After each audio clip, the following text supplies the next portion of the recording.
morning, good afternoon, good evening, everyone in the 5 continents. Today is the 7th of May, 2023, and we have our good friend, guest speaker this morning, Laura Holland from the USA. Hello, dear Laura. Hi, everybody. Okay, so as usual, let me share my screen. Okay, so we can see what we are going to do the following Sundays. Just a minute, please. Okay, so as I said before, this is our 98th International English Online Meeting, and today is May the 7th, 2023. So if anybody wants to contact me, that is my WhatsApp number. If you want to watch any of the more than 90 international meetings, you can watch them in our YouTube channel. Okay, who is presenting soon, everyone? Before I forget it, next Sunday here in Peru and many other countries, we will celebrate Mother's Day. This is my beautiful mother. She passed away just like 4 years ago, always present in my heart. So happy day to every single mother here in the audience. Well, finally, Deborah Suarez let the cat out of the bag. Now we know she will be talking about empathy and the language classroom, purpose, pedagogy, and power. That'll be on May the 21st. Then we are going to have a wonderful, wonderful round table with our good friends, Mary Scholl, Monica Rodriguez, and Raj Giel. They will be talking along with us about taking care of ourselves, body, mind, spirit, and community. Beautiful topic. Then the former president of TESOL International, Christine Kum, she will be talking about the quest for academic excellence in ELT on June the 18th. A good friend of mine, a traveler, Lisa Mann, a wonderful ex-Relo fella, Lisa Mann, she will be talking about the business of teaching entrepreneurship in ELT on July the 9th, one day before I turn 60. Oh my God. Oh my God. Finally, I'm gonna be 60. Then I'm desperate. I'm eager to turn into 60. Then we'll have our good friend, new friend from Mexico, Cristina Mauricio. She'll be talking about the 6-phase method to train the sounds of English. That'll be on August the 27th. So who is presenting today? Laura Holland. What can we say about Laura Holland? Well, Laura Holland has been teaching English language for nearly 40 years. At the University of Oregon, she taught English language and teacher education in the American English Institute and the Department of Linguistics. She's also the external reviewer as works annually with the teachers of several BNNCs in Northern Peru. She has published numerous articles on language teaching, mentoring, and classroom observation, and co-authored the teacher training guidebook, Shaping the Way We Teach English. I use it in my classroom management classes with my future English language teachers at the School of Education in my university. She has presented teacher training workshops across the United States, Canada, Mexico, Peru, Bolivia, Uruguay, Afghanistan, Tajikistan, and Cambodia. Well, this is our good friend, dear Laura. So welcome and thank you once again, dear Laura, for being such a wonderful human being, always generous, always ready to help and share. So welcome, dear Laura. Thank you so much. So wonderful to be here with everybody. And wow, what a group on Sunday. Now, 37 people, Laura. I see that. How, Jaime, a quick question for you. Have you enabled the sound? Later, I have a video, a short, brief video. That yes. Okay, great. I have done it. Okay, fantastic. So I'm going to share my screen here. And the moment I can find, there we go. Okay, so, oops. Here we go. So today what I want to talk about is building language learning communities, and talk about why and how. Okay, so quickly, although Jaime just gave me a really amazing introduction, and thank you so much for that. Uh-oh, hold on. Why is this not going? There we go. So as we talked about before the session started, my original training was actually public school and elementary education. I thought I was going to be a public school teacher for my whole career. But things change, as somebody said, Ms. Guzman said, I think. But I have been an English language teacher since 1985. That's when I started doing that. I've also been a language teacher educator since the 1980s. And at the University of Oregon, where I was for the last 15 years of my career, and I continue to be associated and do some projects. I was the faculty mentor and for the American English Institute, and also the supervisor of the graduate students who were our teaching assistants. So especially there were several periods in the 2010s, like 2010, 11, 12, our program was growing exponentially, and we were hiring 20 full-time teachers every year and 20 graduate students to teach. And so we needed mentoring. So they made me the mentor. And then I've also been doing external review. I'm an external reviewer for several language institutes in Northern Peru. And I've been doing that for about the last 5-6 years. Or maybe a little more now. Time is passing. But one of the things why I want to mention that is because my work as a mentor and as a reviewer has taken me into hundreds and hundreds of classes as part of my regular day, where I just see so many teachers in action, new teachers, experienced teachers, teachers who are experienced but trying out new things.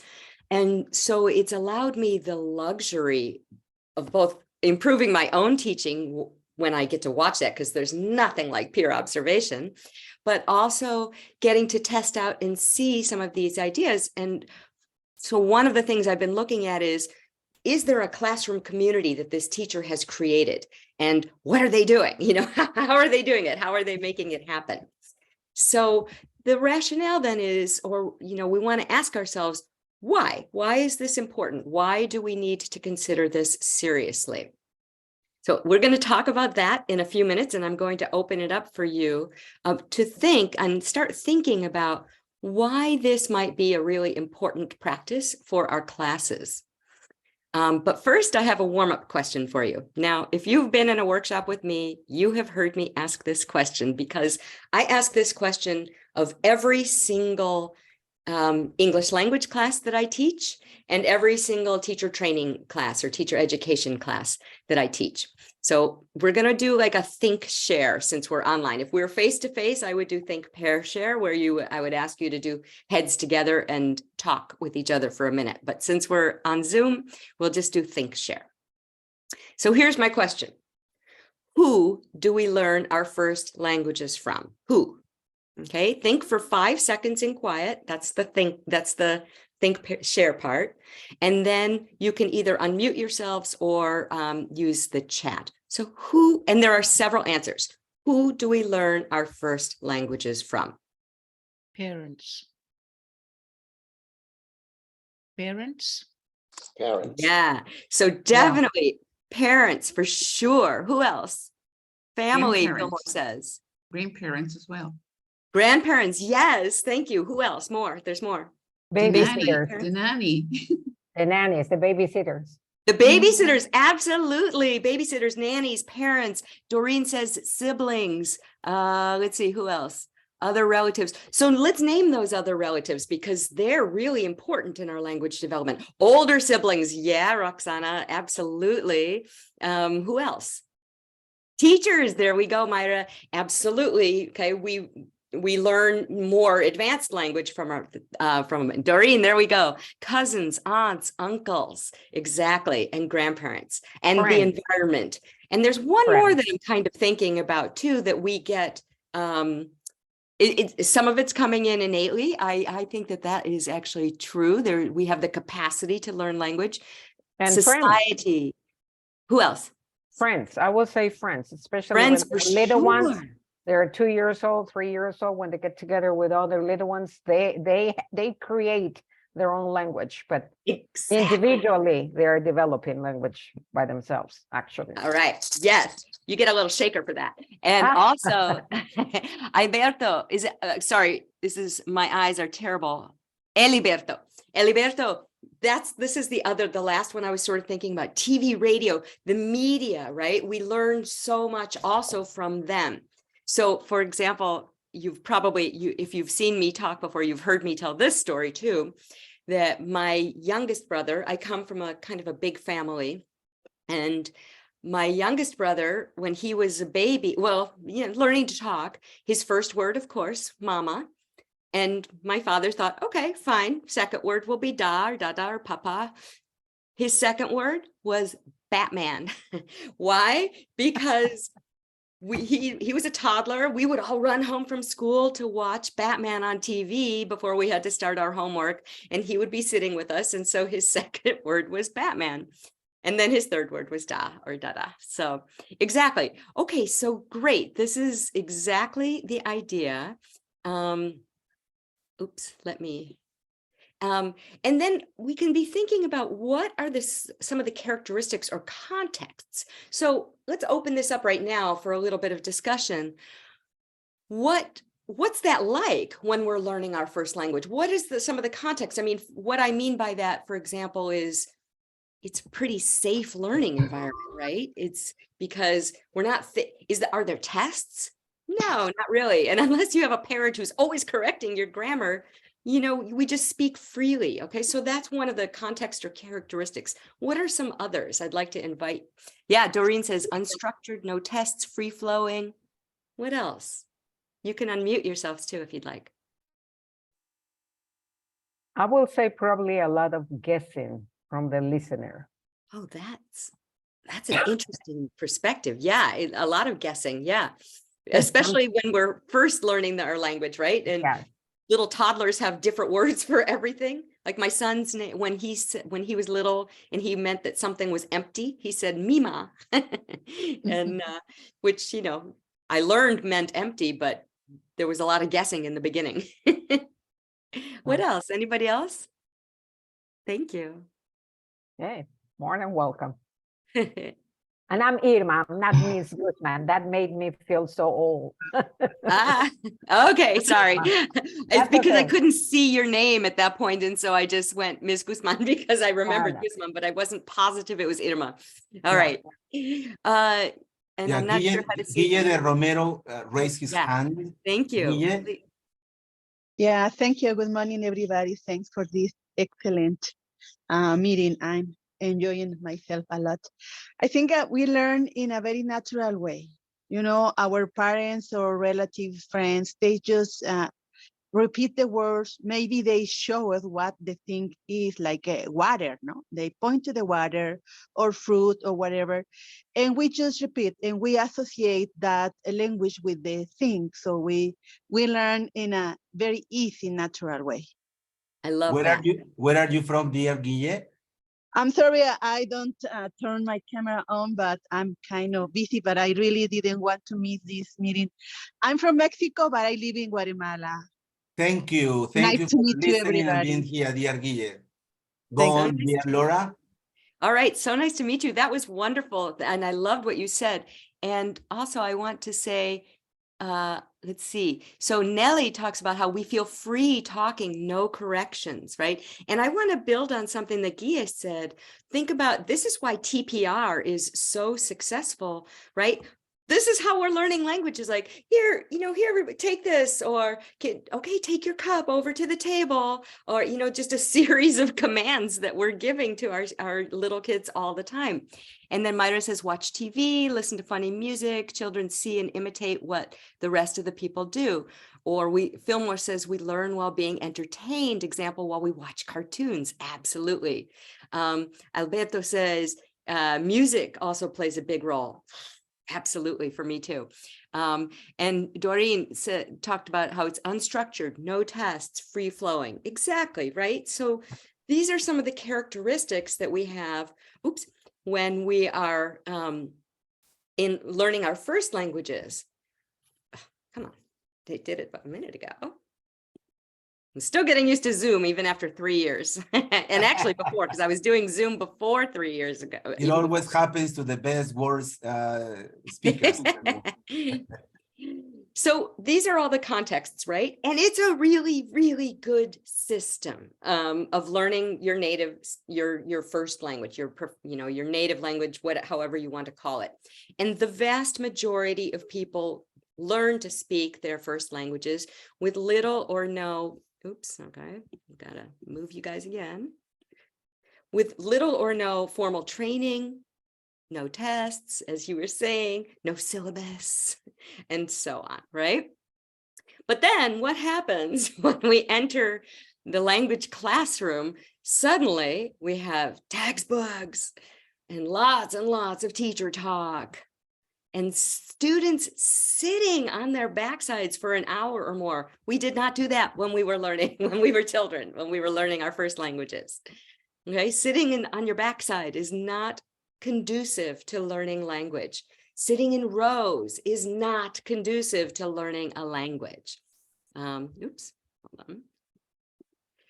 on. Also, we have these high stakes tests, right?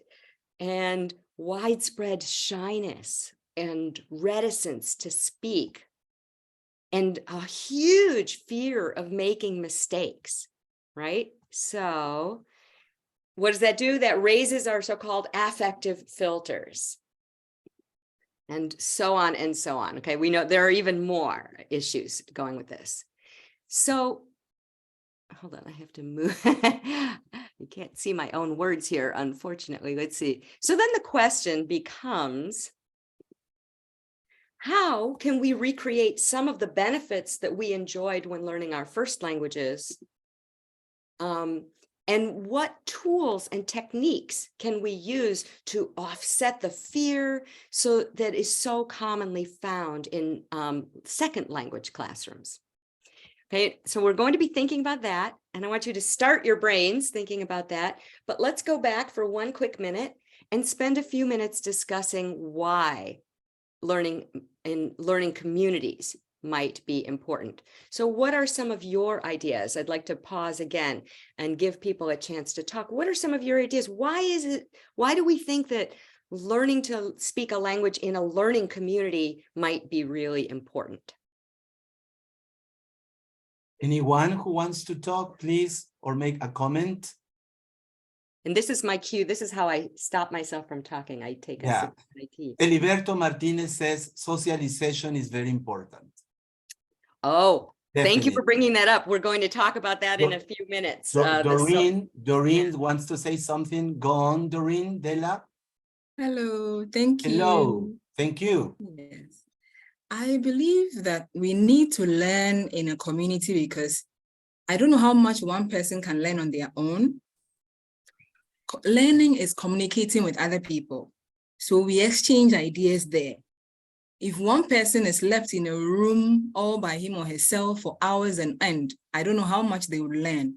But if there are other people around, they would exchange ideas, they would learn from each other. And I think that is the ideal situation. That is just, I love that. It's so beautifully expressed. Yes, thank you, dear Doreen. Where are you from, dear Doreen? I'm from Ghana. Oh, welcome, dear Doreen. What time is it over there in Ghana? It's 10 minutes to 3 p.m. All right. Thank you for being here. Thank you. Anyone else, please? Yes, Raj Gill, our president. I think the quote, "It takes a village to raise a child," really fits here, that we learn so much in community because there's so many different aspects of learning and so many different people become teachers without being in the role of a teacher. I think that is just absolutely nails it, right on target. Beautiful thoughts. Thank you so much. Anybody else want to express an idea? Anyone else, please feel free. Yes, Irma. Hello, Fernanda. Well, in Brazil. okay, somebody else wants to talk. Yeah, Go ahead. Rita Taki. Go on, Rita. Rita. Hi, I would say I had a lovely experience teaching in the village in 1996. And I saw that how we teach, we can find a common ground per where you are. And that village, they were used to singing. And so I used their singing, the songs in that village to teach. And today, it has worked a lot of magic. So sometimes we can teach people in a community. It doesn't affect only the students, but it ripples to the community. So sometimes finding out things in the community can help you, the teacher, also be a better teacher and use a better methodology for the community. So that is an experience I had in 1996, and I'd like to share with people. Beautiful experience, Rita. Where are you from, dear Rita? I'm also from Ghana. Oh Yeah. my God, dear Ghana's Laura. in the house. Yes, Ghana is Yeah. in the house. Laura, Let me add a little bit to it. Currently, I teach a male school, and the male school, they are very good with science and math. So when you come to my English class, you'll be amazed how I teach the English. You will find science in the English because that is what they love. So if you want to catch my students, then most of your questions, your essays you are giving them, your research should be science-based using English language. So Thank you, dear Rita, for your participation and comment. Dear Ebenezer Osafo, our good friend. Go on, dear Ebenezer. All right, thank you for the opportunity. I believe learning communities provide a space and a structure for people to align around a shared goal. Effective communities are both aspirational and practical. They connect people, organizations, and systems that are eager to learn and work across boundaries, all the while holding members accountable to a common agenda, metrics. We can also talk about outcomes. And these communities enable participants to share results and also learn from each other. And in the end, it helps in improving their ability to achieve rapid yet significant progress. So learning communities are truly significant in whatever we do. Thank you. Thank you, dear Laura. We already have 53 participants. I see that. You're rocking. Hello, Fillmore in the Philippines. Yes, yeah, good evening once again. The importance of a learning community is we have to remember that we don't just teach language, we teach the culture of that language. And by learning it together with a group of people who uses that language, we tend to also see the many reasons as to why people use a particular language. And let's say the choice of words, basically they are encouraged by certain cultures, and through this culture, language usage makes sense and learning gets easier and more effective. Thank you, dear Fillmore. And finally, Guille de Romero from Mexico, but living in Honduras, I guess. Guatemala. Guatemala. Good memory, dear Laura. Go on, dear Guille. Guille. Well, go on, dear Laura. Back to you. Okay. Well, thank you for all those.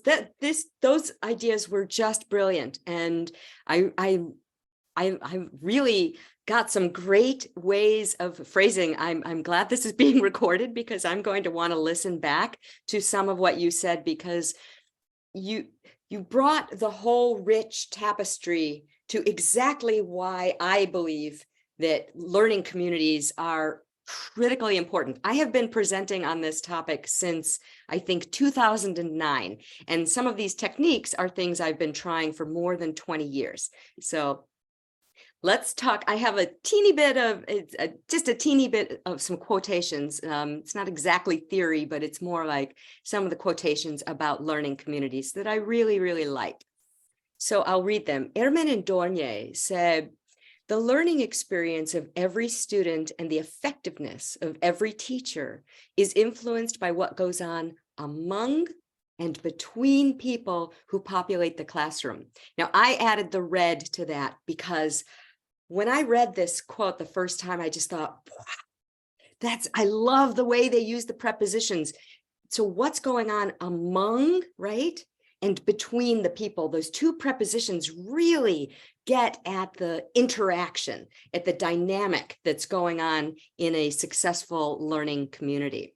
And this quote is from the Center for Teaching and Learning. The next two are as well. Macmillan says, "Community is built on relationships. The essential elements of a community, as defined in the realm of psychology, are membership, connection, influence, and needs fulfillment." Okay. And then Rovai says, I'm not sure if that's how you say it, but I think the context of university learning community has identified two key elements: learning and connectedness. Okay. So there's that among and between again, upon which the elements of a strong, upon which grow the elements of a strong community.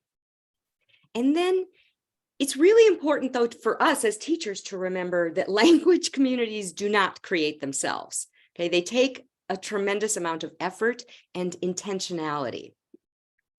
And let me move this over. Intentionally building community within your classroom is a valuable endeavor and can enhance the climate of your classroom and learning experience of your students. Whether your classroom is large, small, blended, or fully online, it is possible to strategically foster a strong community within your learning space. And I believe that with my whole heart. Okay, now I have to move us all back again. There we go. And again, that's from the Center for Teaching and Learning. And additionally, now I've been doing a lot of research recently for a chapter that I was writing about lifelong learning and 21st century skills that are needed. And it's possible that this is more focused on the United States and some other countries, but 21st century workers need to be able to collaborate, learn, unlearn, and relearn, because things are going to change.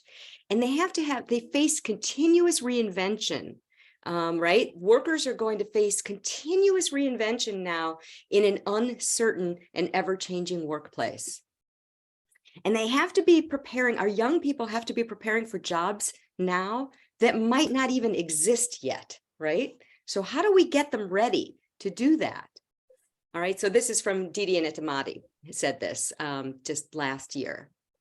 And so I believe that working in our communities is definitely going to be something that's going to help. Now, here's an experiment. I haven't done Mentimeter all that much. And I've done it in the classroom. Every time I've done it on Zoom, it was somebody else running it. So let's see if this works. This might work or might not. If it doesn't, it's okay. Nobody will get hurt. So you can copy or paste the link, or you can scan the QR code. I'm going to. Yeah, could you please paste it in the chat, dear Laura? Yes. Maybe that'll be easier. Oops, hold on. Yeah, I think that will be easier. You're right. Thank Yeah. you. Okay, so we're going to do this. Thank you. Uh-oh, hold on. That didn't work. There we go. All right. Uh-oh, I hope that my Grammarly isn't going to mess this up. All right, now where did the chat go? Here we go. Where's the chat? Oh, there. All right, let's see if that works. Yeah, now we got it. Okay, good. And then, oh, thank you. Yeah, that's how we do it. Thank you, everybody. Thank you for helping me because I'm inexperienced with Mentimeter, and I thought, be brave, just try it. Why not? It won't hurt you. Okay, so let's see now, where is my,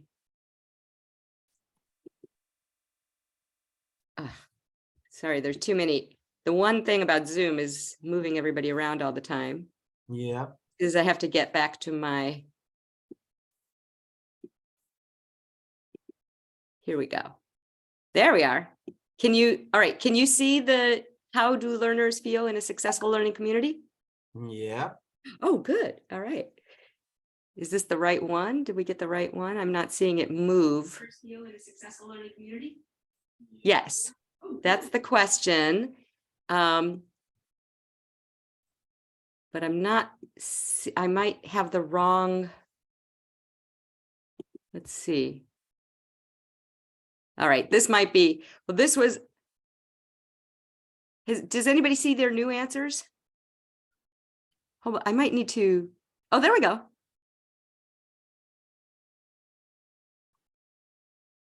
Okay. So I'll start reading and you can keep answering if you would like. That learning from others. Oh, excellent. Okay. Willing to take risks, willing to participate, motivated. Look how the biggest one, the most people have said is confidence, or confident. It makes students feel confident when they are operating and participating in a successful learning community. They feel engaged. They feel encouraged, trusting, happy, warm, not risk averse. I love that.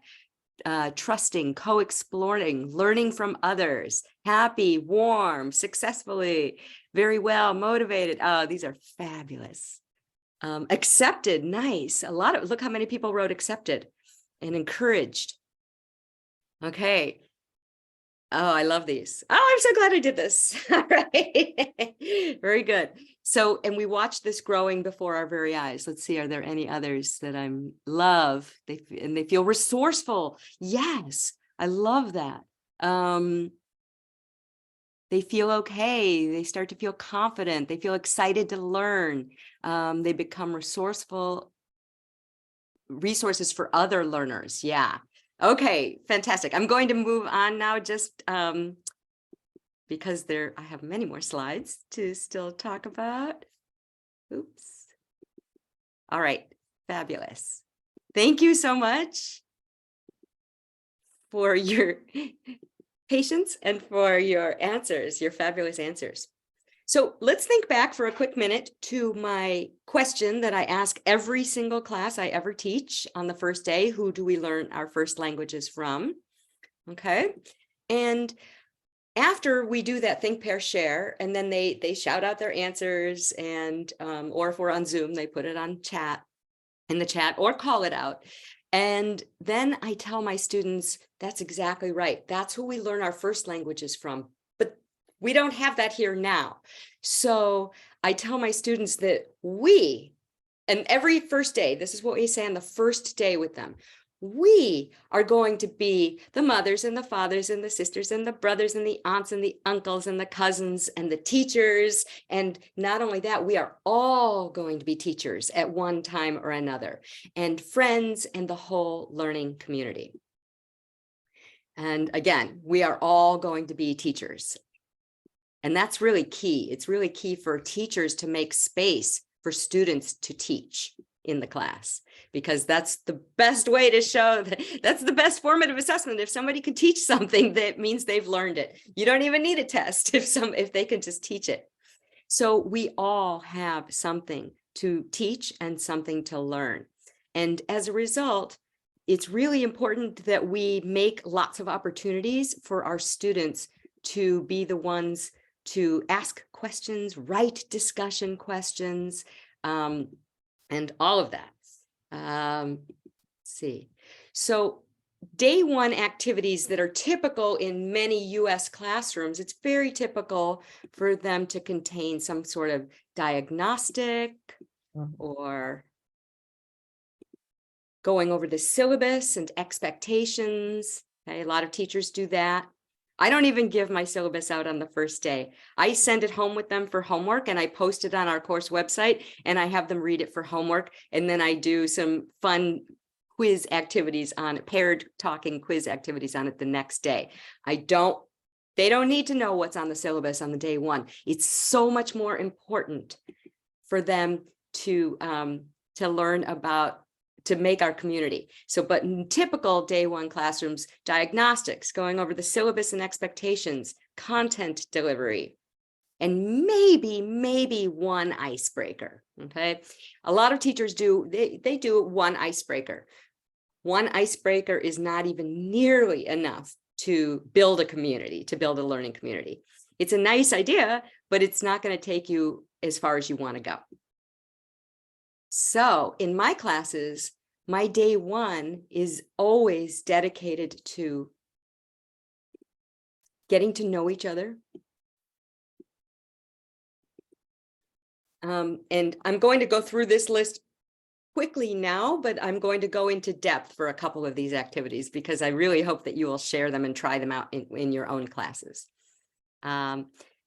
So we do first, the very first thing I do is I try to get everybody's names. And for me, because my students are from all over the world, I really have to work hard on their pronunciations because I'm trying very hard not to mangle the pronunciation of their names. So, and then after we do names and pronunciation, I'll do, who's this? Who's this? Who's this? Who's this? Who's this? Who's this? And then everybody, you see the dynamic change, maybe their posture's like this, and suddenly they're like, oh, I'm expected to know who this is. Now I need to know their names. So we send a very clear message that names are important. And I don't want people saying, hey, you, purple shirt over there, you, you with the curly hair. Or you with the hijab. No, we want people's names. We want people being civilized and working in communities. Yes, that is something really important, dear Laura. Names, really, super really important. There's so much research that shows that students, when they feel their teachers know their names, it raises their motivation so much. There's a lot of research about this now. Yes, and if you see them in the hall, in the corridor somewhere, and you call them by their names, wow, you are really important to them. Yes. That's exactly right. Yes. Exactly right. Here's another thing that I do, and I hope you feel free. Now, I don't know, if you have 100 students in your class, it's a different kind of situation than if you have 25 students or 16 students. So, take my tips with a grain of salt. You'll have to do various adaptations if you teach really, really large classes. I know that some of the, when I did some work with the groups in East Africa a while ago, and they were saying that they had students, they had like 150, 200 students in their classes. And I just thought, okay, some of the advice has to be adapted for a context like that. But here's something I do: assigned seats. So I have 2 points about controlling your space. First of all, control your space if you can. If your chairs are not nailed to the floor, okay, if you can move them, then I encourage everybody to rearrange your space to fit whatever activities you're doing. So maybe you take 2 desks and 2 desks and you put them facing each other to create little islands. And then you can do, heads together, pair work, collaboration, small problem solving, role play, a million things. Or maybe you set everybody in a circle, or maybe a semicircle, or maybe all push everything to the side. And push all the chairs to the edge so that you have a big space in the middle for mingling. Okay. And then, so I highly encourage everybody to take control of your space. And then the other thing is that, you can do that. It doesn't take that long to set it up before the class. And then for the last 20 seconds of or last minute of your class, you can say, okay, everybody, can you please help me put the chairs back in the rows? Because I will get in trouble if I leave my room in a different design. We're allowed to move everything, but we have to move it back.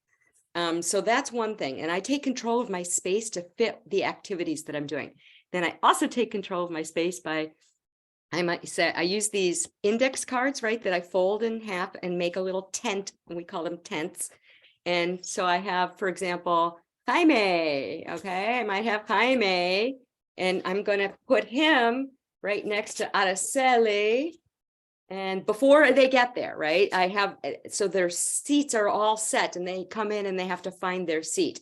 Raj, okay, or Roxy, okay, you four are going to be sitting together. All right, so I do that. And then, because why? If students are allowed to choose their own spaces, where they sit on the first day is going to be where they will probably sit every single day for the whole rest of the term, unless we make a change. Yes, that's true. Right? We've all noticed this. So this makes it, so for me also, because I have different languages in my class, I will pair people up to sit next to somebody who doesn't speak the same language if I can. I don't always have enough variety in my classes, but sometimes I do. But for many of you, you won't have that option because you and your students all speak the same language, and that's fine. But you can still move people around so that they're working with different people and assigning the groups and sitting in different places. It makes a difference, and they get to know more people.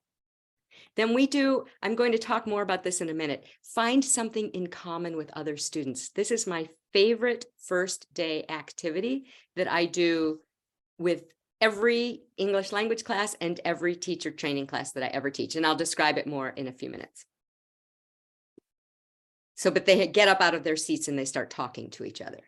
And that helps us find common ground for language learning. Okay, so we find out things about each other that then I pull out and I weave into my content during the course. And it helps to create a safe, fun, respectful learning environment. So that is one of my #1 goals on day one, is to create a safe, fun learning environment. And we talk about, I put on the board, I write laugh at, laugh with. And this is another activity, a little quick discussion. And I say one of them is negative in English and one of them is positive. Which one is which? And maybe I'll do a pair share. What do you think? And then they pretty much almost always say laugh at is negative and laugh with is positive. And I say exactly. And laughing at in this classroom is absolutely prohibited. Okay, that is maybe the one thing that you could do that will make me angry. Okay, we need to have a respectful environment, and we can laugh with other people. We can laugh at ourselves when we make mistakes, and I model that because I'm going to make a mistake too, and I'll talk about that in a moment. But it's really important, and I see students really calming down when they have this. Now, on this beautiful thread from a group of teachers in Ghana that Mr. Ebenezer has set up, we were in a really great WhatsApp discussion last week. All day long, we were just, everybody was having great discussions about this topic and about day one and things that we can do. And when I talked about the laugh at versus laugh with, one of the teachers wrote this, and I asked her permission to use this because I thought it was so great. She said that she tells her students on day one, nobody laughs at anybody except we are invited to help them laugh, right? So that's just, I thought, a beautiful, beautiful way to express the difference between laughing with and laughing at, and how one of them will help people feel better about being in the group, and one of them will make them want to leave the group and not learn. And then we also set some collaborative rules. I say to them, that's one of my rules. Talk in your groups for a minute. What do you think are some classroom rules? And they almost always come up with the idea of respect, and being kind to each other, not making fun of each other. But when we get them making the rules and saying them, there's so much more buy-in than if I, as the teacher, say, okay, rule number 1, rule number 2, rule number 3. No, we're collaboratively creating our rules, which is creating a community, right? We have community standards that we're creating together. That's also, sorry to interrupt, Oh, dear Laura, please, that's please. something very important, I guess, when students feel that they are part of the class and also show that we are vulnerable. I mean, we the teachers as human beings, we are allowed to make mistakes. When I'm teaching, for example, comparisons or superlative, I always ask, who is the oldest person in the class? And everyone says, you teacher. Yes, I am, no problem. And they love it. And then I go on with questions like that. And they feel that you are part of the class, and they are also part of the class when they decide when to sit, who to sit with, but not always, of course. Right. No, I love that. And student choice is really, really important, and student teaching. Yeah, Irma. May I say something? Please. Going back to giving the power to the students to actually write down or talk about, reflect, and come to a final decision about the rules that the classroom will have from day 1 till the last day of class. My experience when I was teaching at the boys' school, they came out, what they put the title, and I really love it, the honor code, that it was going to be applied in the classroom. And one of the students made the time to write it down on a poster, a big piece of paper, and put it every time that they had the English classes. So it was, of course, one of the rules they put themselves is no Spanish in the classroom, so they can motivate themselves to use only the language. So I really love that, the honor code, which was something that they created. And since they put themselves into that spot, I mean, not doing all the following rules, it was easier. And they felt that they had the power. Exactly. So. And when people feel they have the power, they take it and use it. Usually, I mean, if we as teachers have set up a good learning environment, then it's safe, and they can take those risks that are absolutely necessary for successful language learning. But if we don't have shared rules, or people are afraid that something bad is going to happen to them, or they're going to be embarrassed, why would they try? They're not going to try. So thank you. I love that so much. Okay, so Jaime, I promised you we were going to talk about the topic of names. So this is one of my favorite topics. I love this topic. I think it's so interesting, and it makes a fabulous day 1 conversation. So I put them in groups, and we talk for a few minutes, and it's really interesting if you have mixed nationalities and languages, of course, but it's super interesting even if you have all the same language. I've taught lots of classes where I had students all from the same language group, and they've still learned all kinds of interesting information about each other. So here are just some sample questions. How did you get your name? Does it have any special meaning or history? Do you like your name? Why or why not? And I always ask why or why not to pull more out of my students if it's been a yes/no question. Or please explain, or what's your evidence? Something like that.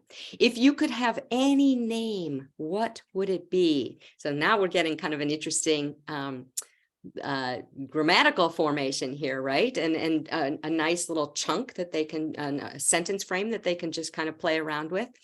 Have you ever had an English name? Because some of my students were assigned English names in their countries by their teachers. They didn't get to choose them. And sometimes they're really, really old-fashioned names, a lot of times. So a lot of times what I'll do is I'll say, do you want to keep using this name? It's really old-fashioned and it's beautiful, or would you like to choose maybe a more modern name? Or, I just present them with the information, and then the choice is up to them. Or keep your own name, and I will work really hard to pronounce your name correctly. Have you ever, let's see, do you have a nickname you'd like to be called? What other questions about names can you think of? Oh, wait, before we do that, what mission name might you choose? So as we were talking before, I mentioned that my Hebrew name is that my mother gave me is Gila, because it means joy, and I was a very joyful little baby, I guess. So she gave, and also it was for my grandfather, in memory of him, but it was a Hebrew name that worked. But then as I got older, I loved the idea of bringing light to interactions and situations. So I chose a Hebrew middle name, Or, which means light, O-R in English letters, which means light, because it's like my mission that it helps remind me to not go the dark way, to bring the light to every interaction that I have. So what are yours? What are some of your mission names or other name questions? I'm going to open it up to you now. Well, first of all, I loved your questions, all of them. I had never thought about them, but I love what mission name might you choose? Well, I just want to say that I love when people call me Jaimito, because it feels like family, like community, like we've been friends like forever and ever. So I guess, and I made you a question in the pre-interview before we started. How did you get your name? And I guess that many students, well, it happens in Peru, according to who is the most famous football player or the most famous singer. Wow, they gave people names like Michael Jackson, and the last name are Peruvians. And they use that name and the last name of a president or a singer or an actor. So names are really, really important. So I like these questions because the students can reflect about their feelings, identity, and also how they are going to interact in the classroom. Thank you, Laura. Oh, you're welcome. Thank you, Jaimito. Anybody else? Thank you. Yeah, anybody else? Anyone else, please? I'm always ready to speak, but I don't want to take, time over other people. That's why somebody else is raising. How about Fernanda? Hello, Fernanda in Brazil. Hello. I just thought of another way of adapting this activity. I think like in a monolingual classroom, you could work with surnames in order to learn about the students' ancestry, their descendants, and so on. That's a great idea. That's a really good idea. So you do the first name too, and some of these questions pertain even if everybody speaks the same language, your nickname or all that. But I love the idea of focusing in, because then you start getting some interesting, rich history with people's last names, with surnames, and family names. Here there are two comments, dear Laura. Eliberto says, my first name is Eliberto. Some people call me Eli, and my second name is Antonio, but nobody calls me Tony, for example. Then Doreen Della, she says, I love my middle name, Della. It means savior in my language, and people hardly get the pronunciation wrong. Emmanuel says, had a poor network, thank God. He couldn't get follow the meeting. Sorry, anyone else? Anybody else wants to say something about names? Asking the question, are you named after a family member, like a grandparent, or in some cultures, they name them after a grandparent or an aunt or a family member. In mine, yep. Exactly. That's exactly right. And so then that becomes an opportunity to share about different cultures and cultural traditions, which was really interesting in mixed nationality classes, but can happen also in other contexts. Nellie you love your name. I love that. I like my name too. I've always been very happy with my name. But I'm very, very happy because my mother, I guess, almost named me Gila for my regular name. And that I would not have liked, because I would have grown up being teased my whole life being called the Gila monster, even though it's pronounced Gila monster. here in the United States, everybody would have said, oh, Gila monster. So I would have grown up hating my name, I think, because of being teased. And instead, it was just my Hebrew name, which was perfectly fine. And I got a little teasing in Hebrew school, but that was fine. We got another, and somebody else who wants to say something. Yeah, Teacher let's see. Ocean Kingster. Teacher Ocean Kingster. Are you there, Teacher Ocean Kingster? No. Well, he raised his hand, but Yeah. okay. Oh, here he comes. Yeah, here he is. Hello, teacher. Can you hear me? Yeah, we can hear you. What's your name? Hello. What's your name? Yeah, actually, my name is Joaquin Diaz, and this name Joaquin Diaz. But Okay. this name that you can see there, who gave me was my students. So they are all international students from different nationality. They don't want me to call. They don't like to call me as a Portuguese name. They like to attribute me this name, like Ocean Kingster, because That's they say, beautiful. yeah, you give us, yeah, you say, and sometimes because they attributed this name because Joaquin Diaz in Portuguese or in my mother tongue, which is Kimbundu, doesn't have meaning, a special meaning. And they said, it's better we give you a name, which is Ocean, that it has a meaning for us, not like Joaquin Diaz. So as a teacher as I am, sometimes I have just to accept. Yeah. Where are you from, dear Kingster? I am from Angola. Oh, thank you. Angola, Luanda, First time we have somebody from Angola. Thank you so much, dear Kingster. Teacher Ocean Kingster. Thank you. Samuel. Yeah, thank you. Thank you. Yeah. Samuel Adguasi. Yes, please, can you hear me? Yes. Hi, Samuel. Yes. Hi, Miss Laura. Yes. There's a bit of history behind my name as well. Samuel Akwasi Koni. According to my mom, she says that when she gave birth to me at the Okomfanochi Teaching Hospital here in Ghana, my father had gone for work, and when he returned, they informed him that his wife had given birth, and so he rushed quickly to the hospital.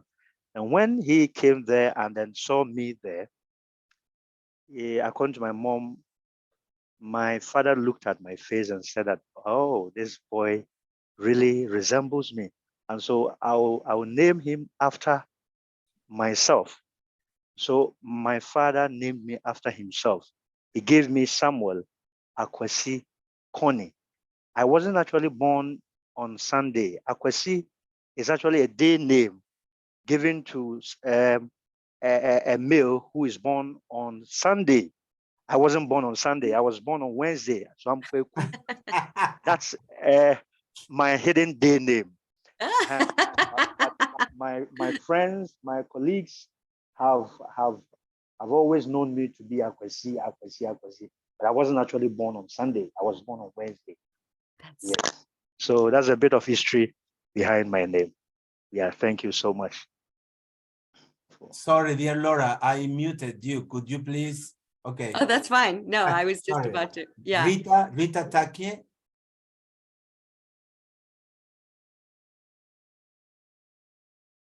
Hello. Ghanaians are noted to be storytellers.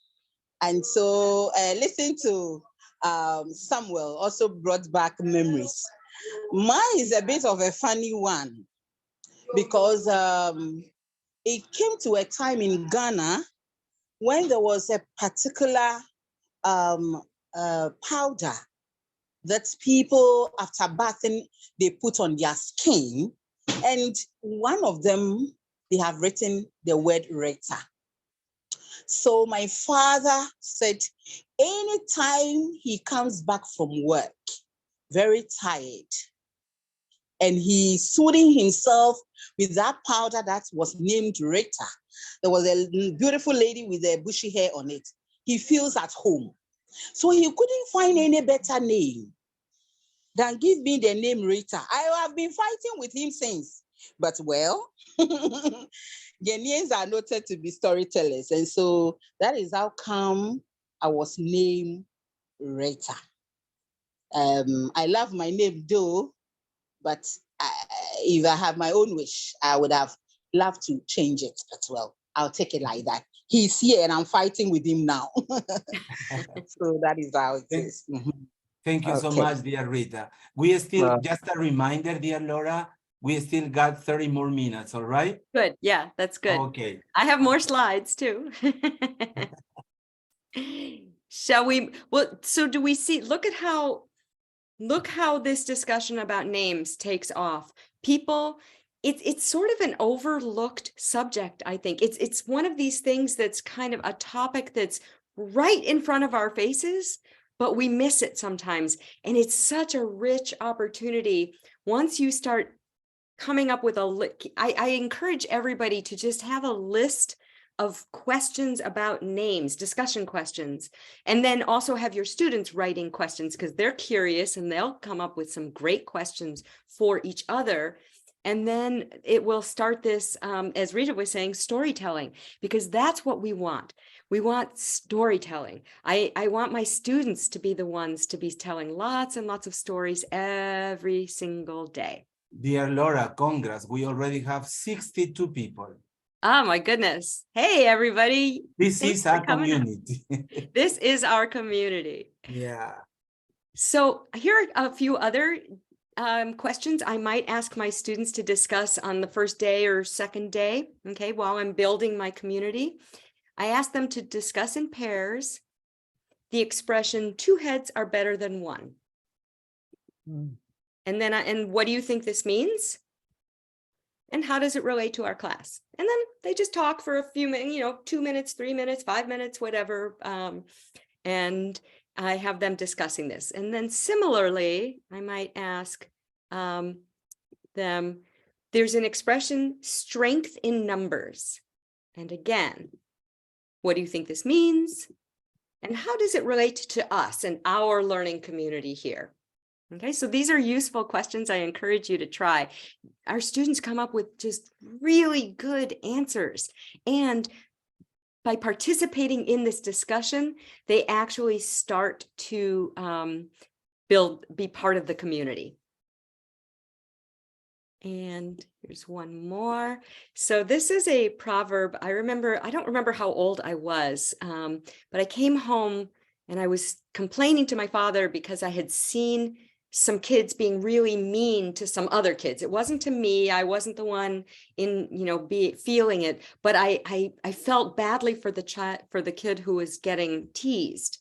And I talked to him about it, and my father said, and I don't think he even thought about this. I think this was a proverb he was taught by my father's parents were from Ukraine. And I think that he was taught this expression from them. To bring blood to a man's face is as if to spill it on the ground. And so again, what do you think this means? How might it relate to our class? And then, but for lower proficiency students, I don't make them guess what this means because it might be too hard for them to figure out the meaning of this. So I might say to bring blood to a man's face can mean not actual blood, but like to when our cheeks turn pink with embarrassment or shame, right? To bring the blood to our face, it means to embarrass somebody or make them feel embarrassment or shame.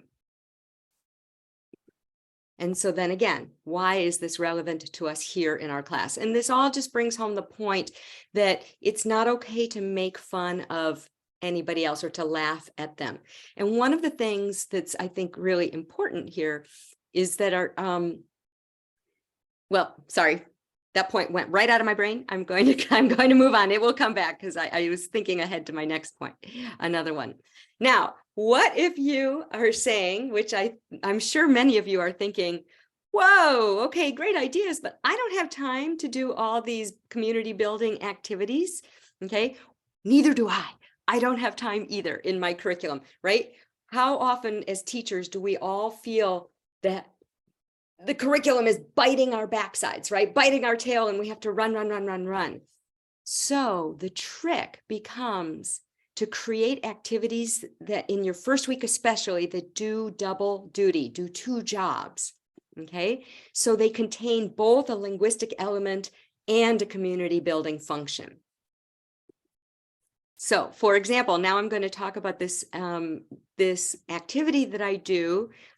It's the first thing we do after names. I say, okay, everybody, here's what we're going to do first.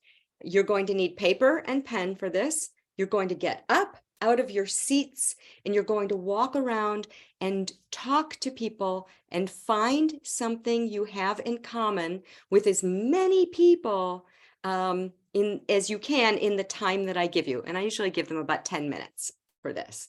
And then I give them an example and I say, for example, I might go, okay, Jaimito, okay, do you like playing the guitar?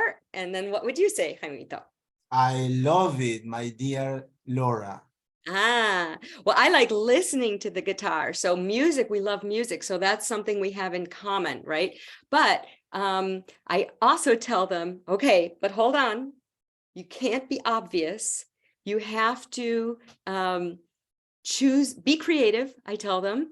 So for example, you can't say, oh, we're both in Teacher Lauder's class, or we both are studying at the AEI, or we're both at University of Oregon, or we both speak Chinese if we're both from China. However, if one student is from China and one student is from Russia, but speaks Chinese, then that's cool. That's very interesting and creative. And I think, yeah, okay, great. Or we both like, you know, do you like to cook? Yeah. Oh, I like to cook, or no, I don't like to cook. So if the answer is no, then you ask them another question. If the answer is yes, you write it down and you move to the next person. So they're finding something they have in common. So definite community building activity. What do they have to do though to do this? They have to ask and answer questions. And I tell them to go beyond the obvious, be creative, surprise us. And it really sets the tone. They're up, they're out of their seats. This is the first real activity we do in our class. And to me, it sets the tone that we are going to be active. We are going to be up, we're going to be moving around, we're going to be communicating, you're going to be collaborating, and we are definitely not going to be sitting here just listening to the teacher and taking notes. Okay, that's not how it's going to work in our class. And what ends up happening is that students end up talking to people that they would not otherwise talk to on day one. And I always find that they find interesting things that they have in common. It's like, I might say, oh, Ahmed, do you like kabsa? You know, it's like, and he's like, oh, I love kabsa. Do you like kabsa? Which is a Saudi chicken dish. It's like their national dish. So, and you say, oh yeah, you never get somebody who says they don't like kabsa. Everybody likes kabsa. So that's a great question. So we do that and we have them talking to as many people as they can in that amount of time. Now, and then students discover unusual shared interests and experiences that they might not find out if I'm the one going over the syllabus and doing a diagnostic test and all these other things. Oh, the other thing, I'm going to go back for one quick second though. Well, no, sorry, I'm going to go on. The other thing I do on day one is I try to model taking a risk, right? Because our students have to take risks every single day with their egos, especially adult students, but I think all students actually in any case.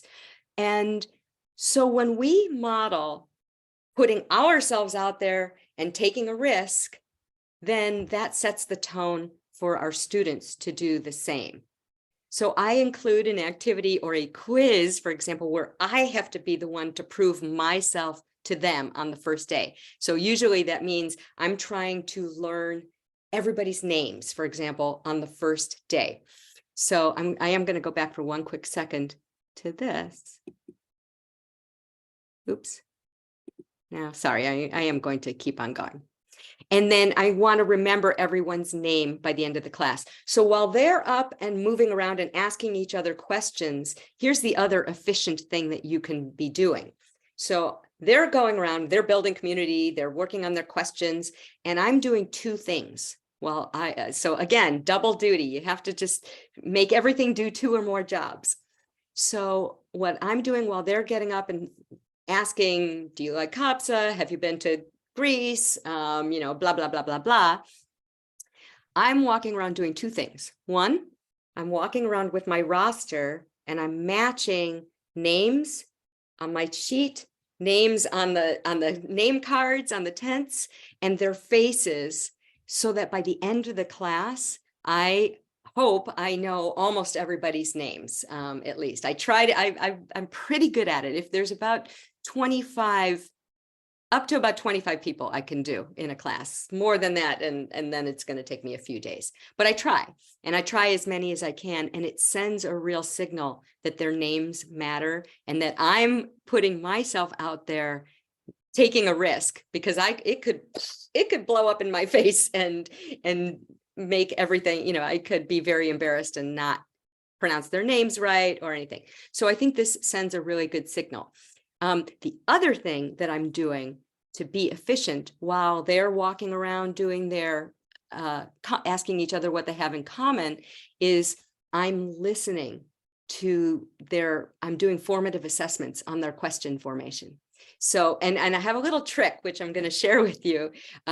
Just because when you're walking around, if you walk up to a group and then you suddenly are looking at your group, they stop talking, right? We don't want that to happen. We don't want to break their flow. So what I do is I do like a magician kind of thing. I'm looking one way, but listening another way. So I'm looking as if I'm watching that group over there, but really I'm listening to this group right next to me.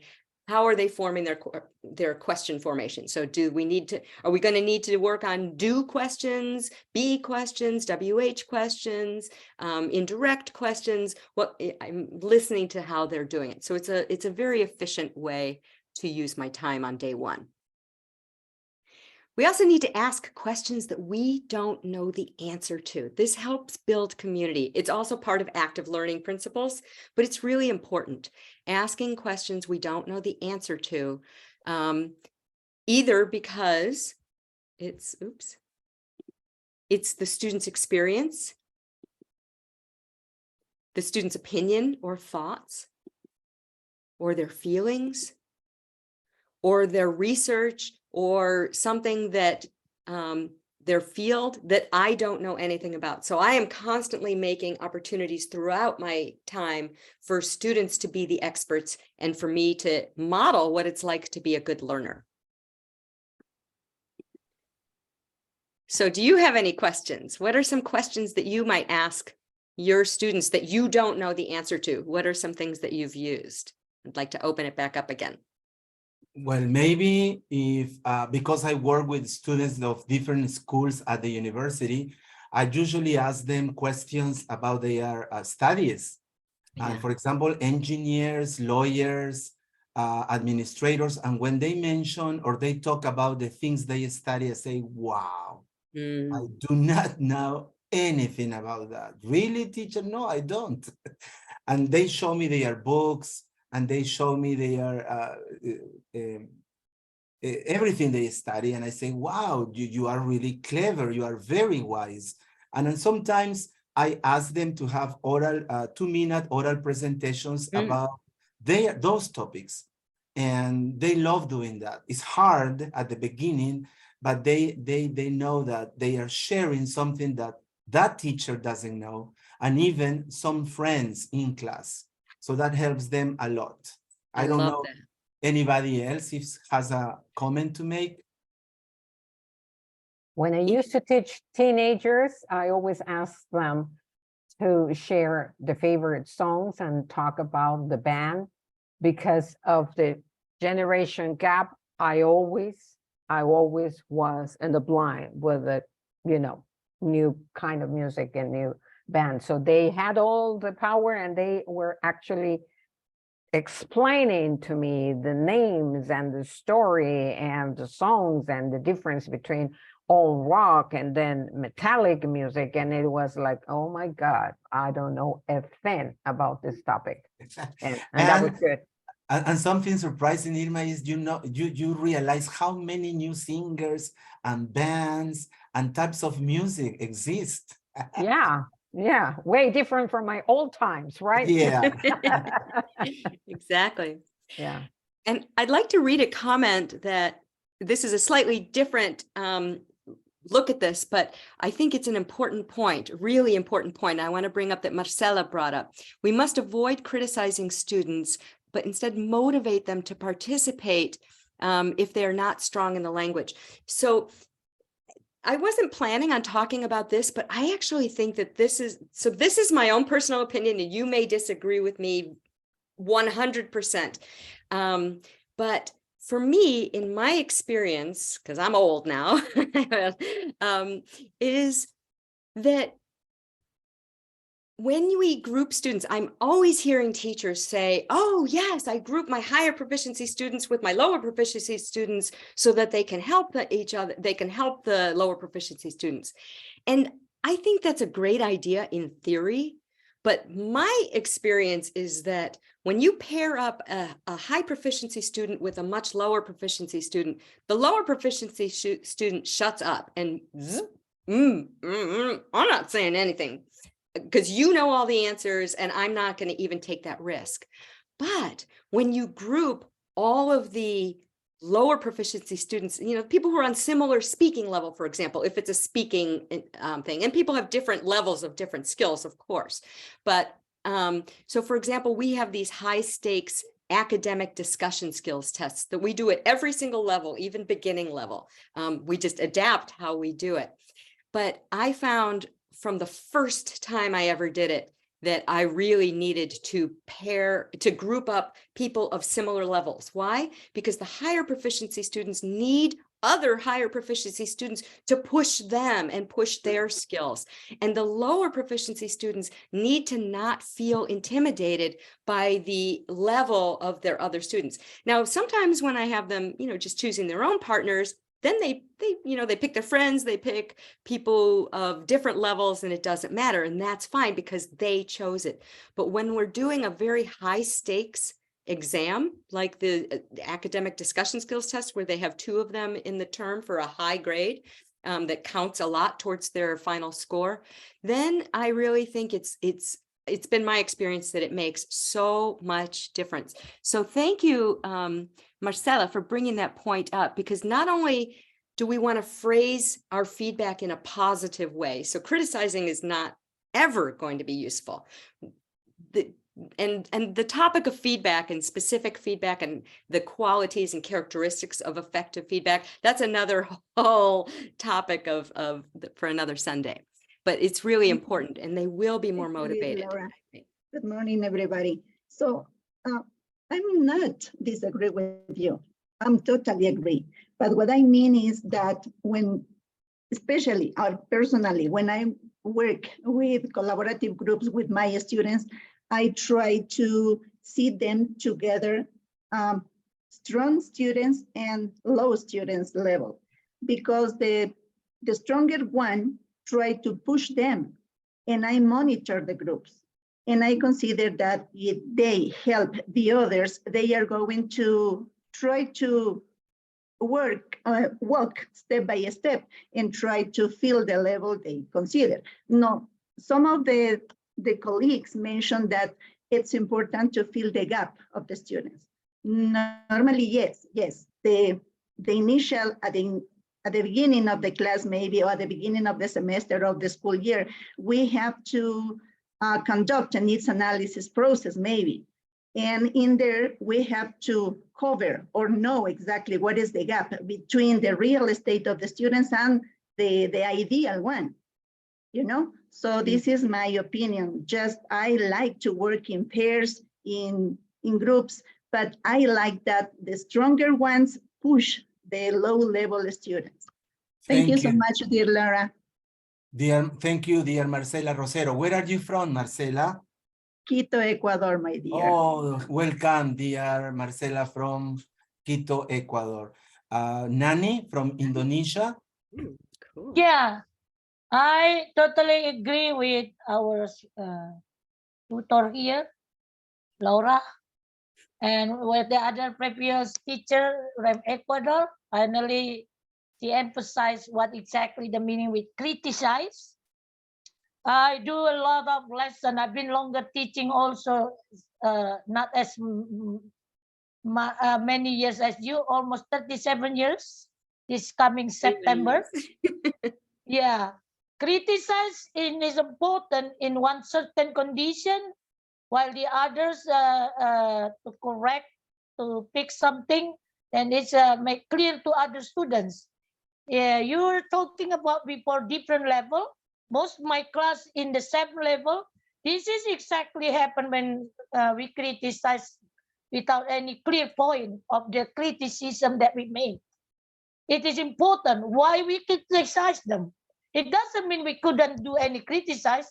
As a teacher, we really need to do that. But what's the point to do that? That's the most important for me. By my experience, when I said there, I need to emphasize why and what's the aim to do that criticize. As long as it is very positive and give a good impact to the students, it is positive and really works through them with any lesson, any topic that we given, any game that they play or they practice at that time. Yeah, I agree with both of you. So far, do the best for our students. How to updating and upgrading our knowledge, even the experienced, unexperienced, many experiences we share here, many things. I really love this topic. That's why I joined. Sorry, I was joining late because I was in another Zoom class. Thank you, Laura. The first time I met you, I'm teacher Nani from Indonesia. I'm so happy to meet you, teacher Nani. Thank you so much. Thank you, thank you, thank you.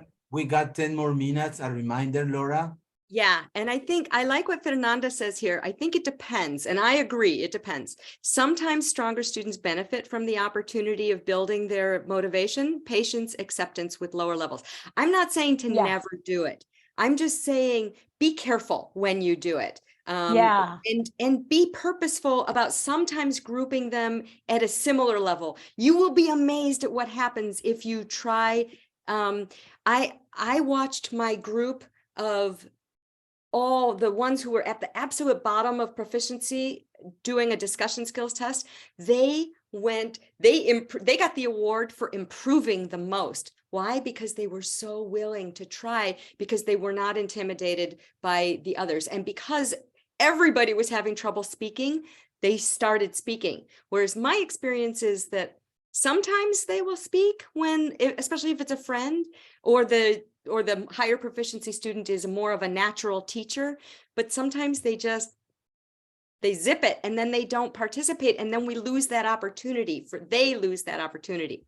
So, but let's go on a little bit because I have a couple more points I just wanted to bring up before we run out of time. So here's another think, share, and I'm hoping that you feel free to steal this question too. This is another day one question I ask my students. And I do it as a think, share, or think, pair, share if we're together in the class. And I'll say, is it possible to learn a new language without making mistakes? And then I have them thinking about it for a minute. And then I say, okay, now turn to each other, talk to each other. What do you think? And they say, I can see their faces like, is this a trick question? And then finally I say, okay, what do you think? Is it possible? Can we learn a new language without making mistakes? And then they say, no. And I say, exactly. You got that right. It is impossible to learn a new language without making mistakes. In fact, your job is to try really hard, make lots and lots of mistakes, and then help each other to fix your mistakes, make corrections, and next week, make new mistakes. But we're going to help each other. And I'm not kidding. I started doing this. I started asking this question on day one about 20 years ago. And I will never stop doing it because I see them, I see their physical reactions. They just like, oh, and then they let out a breath because I've made this expectation. Now they tell me at the end of the first day, it's like, I love that you said that's my job to make mistakes. And it's like, yes, but part two is your job is to learn from your mistakes and keep learning and help each other, help your friends, help your classmates learn. So it's really, really pivotal, really key. Okay, if we have time, I'll come back to this. It's a few minutes, but I will just bring up the point of have a shared experience. I love to show like a brief 5 minutes of a video. I find videos, the whole experience of like going to the movies together, right? Or listening to a song, some sort of shared experience on the first day is really useful. And if we have time, I'll come back and show it to you. It's really, really funny. Oh, hold on. But all of this facilitates co-exploration and ability to collaborate to solve a problem, use students as the experts like we talked about, ask questions that the teacher doesn't know the answer to, have students be the ones who are developing the curriculum, sharing their fields, their interests, their research, and more to kind of bust out of this empty vessel model that Freire talked about so long ago, right? Where, you know, I always tell my students on first day, it's like, hey, I wish I could just open up your head and pour in the English, but it doesn't work that way. We know that that is not how anybody learns a language. So you're going to have to be very active, and we are going to work together to make this happen.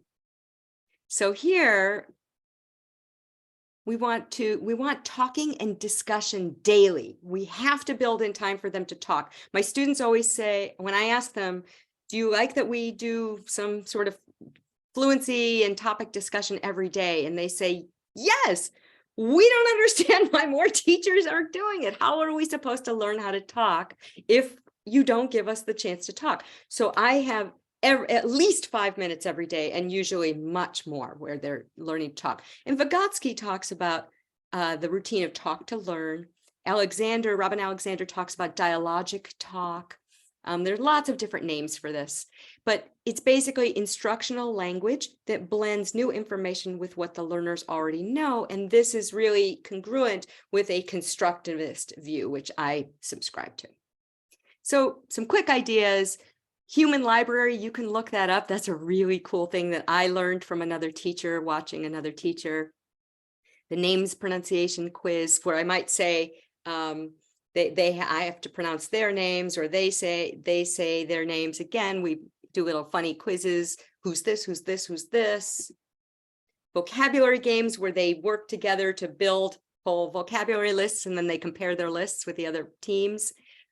Pictures, where everybody new adds something. And what are your favorites? Now, let me just see. Oops. Okay. I'm going to just open up all the different discussion questions now,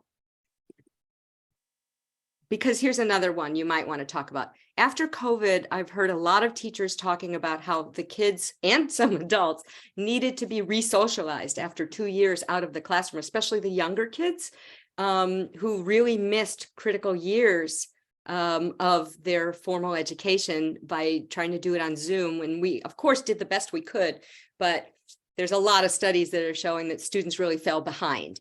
And a lot of teachers now are talking not just the content, but also just the socialization aspect.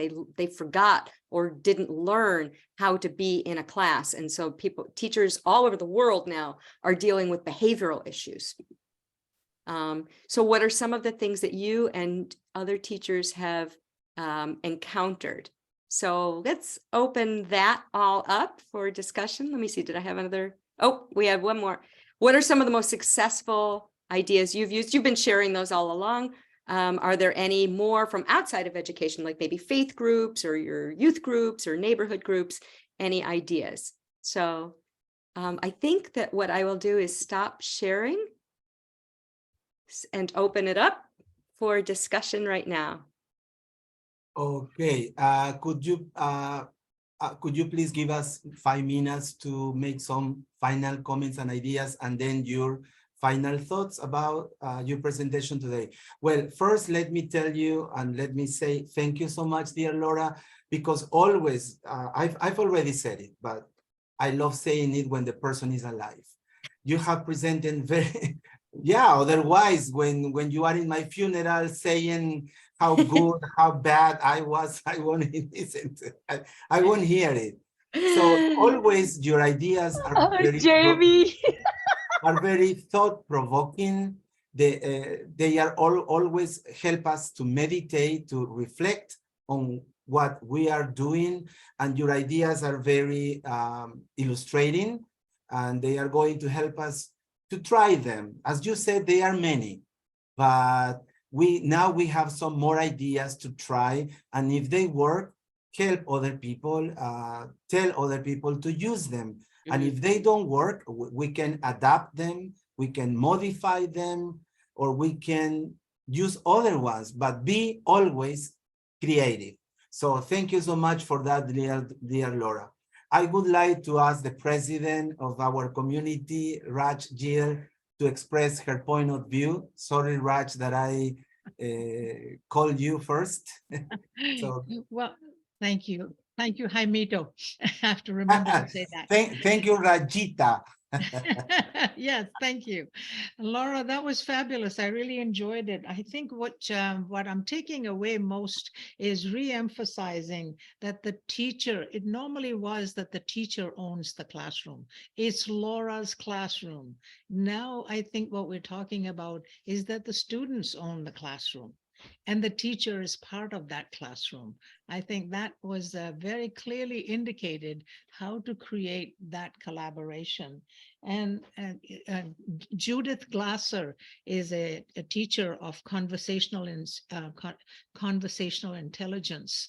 And she talks about asking questions for which you do not have answers, because that shows your level of curiosity for learning, which is what we want to model, is that level of curiosity for learning.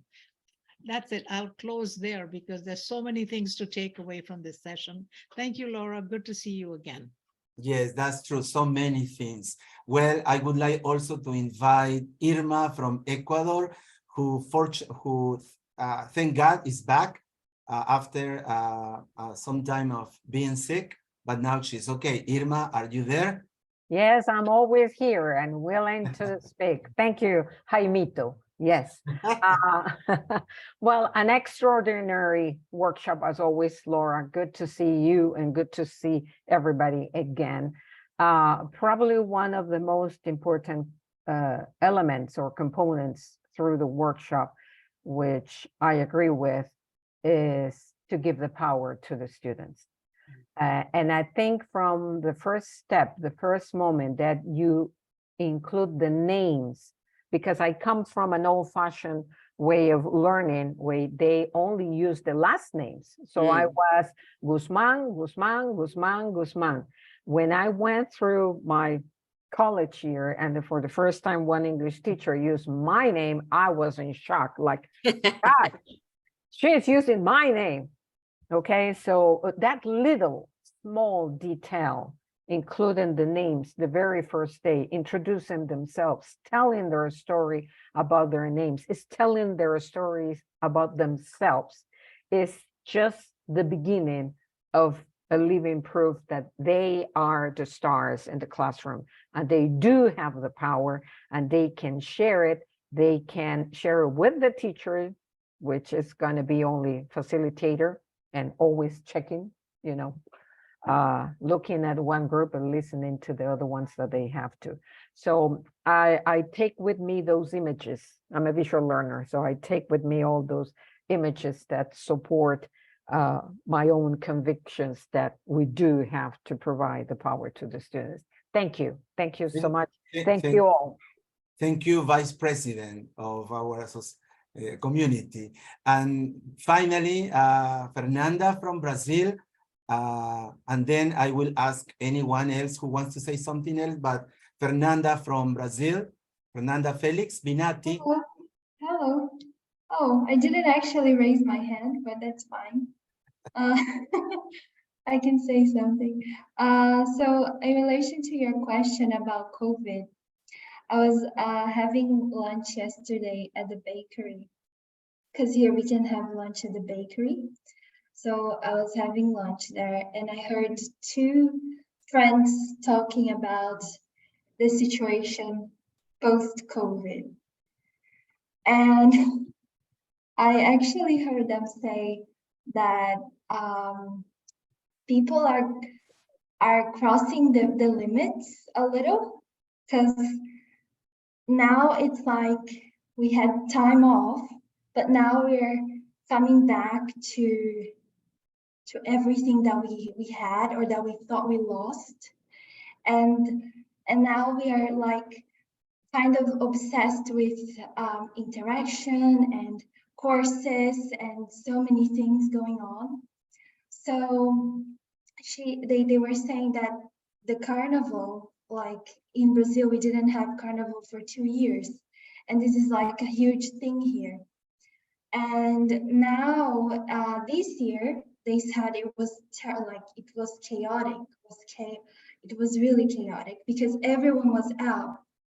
And I thought that was really interesting, you know. So I just wanted to share this because, I mean, how far can we go? How far are we taking the problem of socialization? Because I think it's become sort of an issue nowadays. How can we interact without overwhelming another person? How can we interact and still benefit from each other without overwhelming each other? Yeah, so sorry. Okay, that's it. I wasn't planning anything. I wasn't planning, but thank you. Now we have time for one more person or two more people to express their final comment briefly, please. Anyone else, raise your hand, please. Sorry, Fernanda, that you didn't raise your hand, but Roxana Garcia in Lima, Peru, the treasurer of our community. The treasurer. No, I'm very glad that I was able to participate. I'm so happy to hear so many things that I thought also before. And about the names, I wanted to participate because it's like, my name is Roxana because my mom used to have a teacher whose name was Roxana and she taught English. So for me, it was so funny, such a coincidence. And something that I also told my students is, please don't call me Mrs. Garcia. My name is Roxana. I call you by your names. Call me by my name. We respect each other. And so you don't have to call me teacher or Miss or Mrs. Garcia, because I think it's important that kind of respect and relationship with the students so that they can be relaxed during classes. That's it, and thank you so much. Thank you, dear Roxana. Can I say one quick response to that about the names? Because I used to say the same thing, Roxana, and I wanted my students to call me by my first name because I was teaching university and that's what we did. And finally, enough of my students said, this is making me so uncomfortable. It's so against my culture.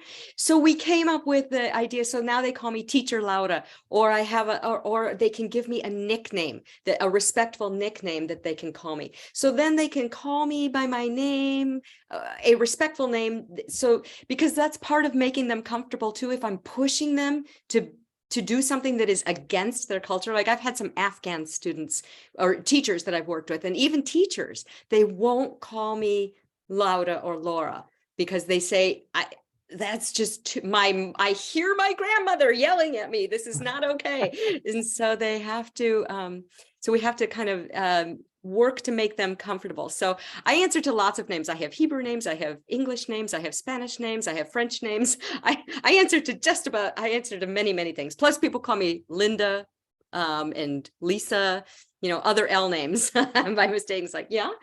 Okay, thank you. Before your final message, dear Laura, let me remind everyone that on May the 21st, that I'll be in 2 Sundays, we'll have the current president of TESOL International, Debra Suarez, who will be talking about this wonderful and interesting topic. You can see over there.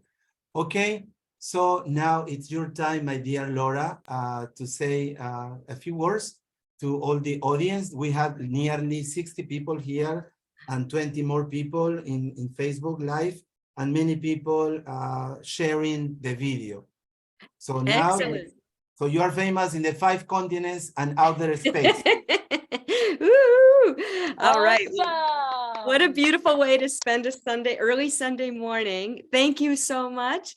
Mr. Ebenezer, thank you for teaching me this, for working on my pronunciation. Medawase, right? Okay, Saum Arkun, Sipos, gracias, shukran, merci, danke, spasiba, sulpeki, arigato, and many, many more, wherever you are coming in from. Thank you so much for coming. And I'm going to put my email again into the chat.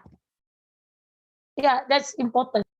Please feel free to send me an email if you have follow-up questions, or if you want to share some ideas with me. Please feel free. And I think that's it. Thank you, everybody. Thank you so much for coming out on a Sunday. And yes, we'll see you next time. Thank you, okay. Jaimito. No, thank you, dear Laura. As usual, I don't know if people can switch on their camera so we can have a final picture photograph. Oh, I don't know if that's possible. Switch on. Thank you. Wow, beautiful faces. Beautiful people. Could you please, everyone, switch on your cameras for a photograph? Are you gonna take it, this, Laura? Sure. Oh, except that I'm only, let's see, I can't see. Let's do everybody. Gallery. Okay. There we go. Okay, Hello, now I got it. Hannah Nana. Hello. All right. Hi, Marcela, Rosero, Ramon, Samuel, Angel, Cindy, Vanessa, George from Ghana. Okay, Roxana Garcia, hello, nice to see you. Okay, I'm Okay, doing the second page now. Yeah, Mostly. 1, 2, and okay. I got one. Did you get one too, Jaime? Yeah. Okay, I got one also. Okay, so once again, dear Laura, thank you so much, and see you in July in our 9th International Conference organized by Universidad de Piura in Peru. So thank you, everyone. Have a safe and beautiful Sunday, and see you in 2 Sundays. Goodbye, everyone. Bye-bye. Thank you for coming. Thank you so Goodbye. much. Take Bye, care. Nani, in Indonesia. Goodbye, Thank you so Ebenezer. much. I love Goodbye. the program. Thank you, Laura. Thank you. Bye. Nice Sunday. Bye-bye. Thank Bye, you, Raj. everybody. Lovely to see you again. Good to see So you. nice to see all.